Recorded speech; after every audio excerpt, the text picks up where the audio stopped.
बिस्मिल्लाहिर्रहमानिर्रहीम नहमदुहु व नुसल्ली अला रसूलिहिल करीम। अस्सलामु अलैकुम।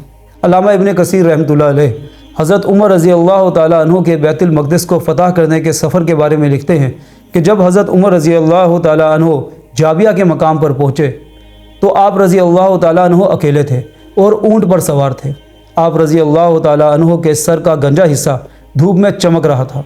आप रज़ी अल्लाह ताला अन्हु के पाँव रकाब के बग़ैर थे। जो बिछोना आप रज़ी अल्लाह ताला अन्हु ने ऊँट पर डाला हुआ था वो ऊन का था और वही आपका बिस्तर भी था।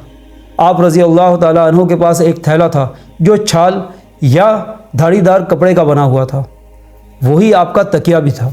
आप रज़ी अल्लाह ताला अन्हु की कमीज़ मैल की वजह से चिकनी हो चुकी थी और पहलू से फट चुकी थी।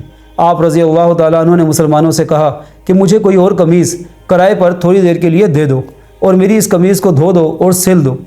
जब उन्होंने आप रज़ी अल्लाह ताला अन्हु को कमीज़ दी तो आप रज़ी अल्लाह ताला अन्हु ने पूछा कि ये कमीज़ किस चीज़ की है। उन्होंने बताया कि सूत की। आप रज़ी अल्लाह ताला अन्हु ने पूछा कि सूत क्या होता है।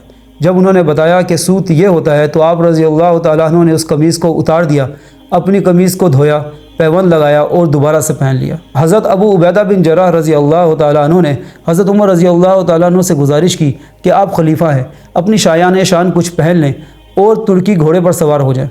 हज़रत उमर रज़ी अल्लाह ताला अन्हु ने लिबास के मामले में फ़रमाया, जिसका मफ़हूम है कि हम लोगों को अल्लाह ताला ने दीन की वजह से इज़्ज़त दी और हम अल्लाह के सिवा कोई बदल नहीं चाहते।